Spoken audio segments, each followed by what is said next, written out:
Good evening, everybody. How are you doing tonight? My name is Squeege. I am your host, and welcome back to episode 5 of The Bucket on SokuHaShi Sports Network. There was a whole bunch of shit that happened today in the sports world, a whole bunch of good shit. So let's dive right into it. Let's get started. We're going to start off down under where the New Zealand Breakers in the NBL beat the living piss out of the Southeast Melbourne Phoenix. They won by a total of 31 with a final score of 106-75. Anthony Lamb, the Breakers forward, in 31 minutes, he dropped 31 points on 11 of 14 shooting. And Mantis Rubstavicius, I apologize if I got that incorrectly. I probably should have looked it up to make sure I got the pronunciation correct, but I didn't. I'll do it next time. I apologize, Mantis. However, you came off the bench and you were an absolute fucking dog. In 19 minutes, you had 15 points on 4 of 7 shooting, and you were 2 of 5 from 3-point range. Good job on you, Mantis. I can guarantee you Rubstavicius is going to be in the NBA within the next 2 to 3 years. Give him a little bit more time to develop. And once he gets to the NBA, puts on some weight, gains some strength, and gets a little bit used to the NBA style of gameplay, he is going to be a dominant big man in the future in the NBA. Mark my words. Moving on to Taiwan, but we're going to stick with basketball. The new Taipei Kings, they beat the Formosa Dreamers last night. Jeremy Lin dropped 43 points in 37 minutes. Yeah, Lin's sanity still exists. It's just in a different country. That's all, people. Keep in mind he had 43 points on 10 of 12 shooting. 10 of 12. Granted, he did go to the foul line a lot. He was slashing, he was diving in the paint, he was getting contact, he was making assists to his big men. He had, I think, 7 or 8 assists and 8 rebounds as well. He just had an absolute hell of a game, and it helped the new Taipei Kings beat the Dreamers 114-82. Last night in South Korea, sticking with basketball in the Korea Basketball League, KT Sonic Boom from Suwon, they defeated Goyang Sono. They won 92-73 on the back of Paris Bass, who had a 23 and 10 double-double in 28 minutes. Good for you, Paris. Keep it up, my dude. I hope you keep doing well in Korea. Hopefully we'll see you back in the NBA at some point. Moving away from basketball, but we're going to go back to Australia. Down under last night in the BBL, the Adelaide Strikers defeated the Perth Scorchers by 50 runs. They bowled the Scorchers all out in 16.2 overs.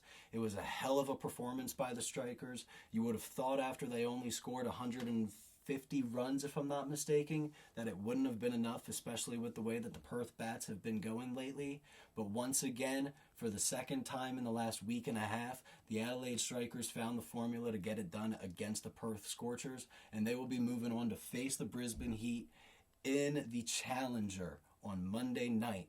The winner of that matchup will move on to face the Sydney Sixers in the final of the BBL on Wednesday, and I am fucking stoked for whoever the Sydney Sixers play. That is going to be an absolute great cricket match, and this is going to be a can't-miss game. I can guarantee you that. Moving on from cricket, though, I want to dive into the World's game, where today, specifically in Germany, in the 2 Bundesliga, St. Pauli FC defeated FC Kaiserslautern. They won 2-0. This win was a little bit more important. It meant a little bit more than just your average regular mill of the win table. This win meant a little bit more than just your run-of-the-mill win. It put St. Pauli first in the table, ahead of Holstein Kiel on points. Now they're only up by 1 point. However, they are level on games. So, for example, if Holstein Kiel were to lose or draw and only gain a point from their next match, and St. Pauli were to keep this streak going and they were able to pick up another win and gain another 3 points from their next outing, they would be able to be up by 4 or 3 points in the table. And if they were to both get a draw, let's say, you go up by 2 points or you stay at 1 point.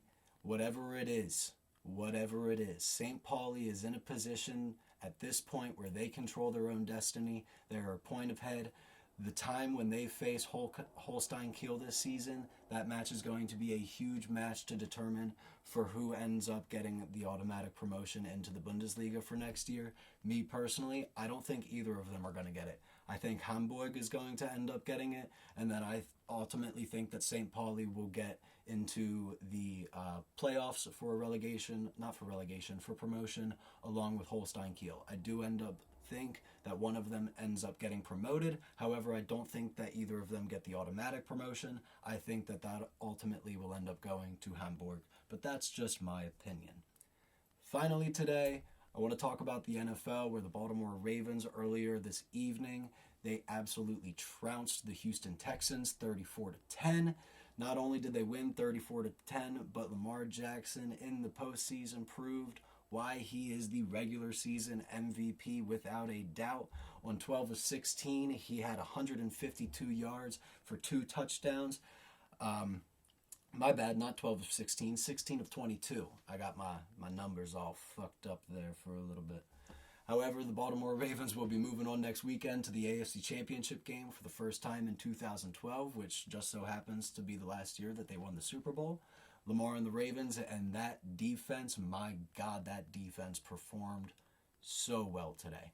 They're going to be hosting the AFC Championship game next week in Baltimore at 3 o'clock. They're going to be facing the winner of tomorrow night's AFC Divisional Round matchup between the Bills and the Chiefs in Orchard Park.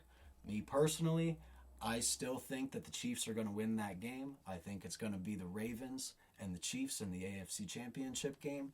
I'll give you guys my picks for that when that time comes, but we're going to have to wait until tomorrow night and just see who wins. Until then, however, that's all I have for you guys today for this episode of The Bucket. I hope you guys enjoyed. I hope you guys come back tomorrow night to join me. And until then, you Stallions have a good rest of your night now,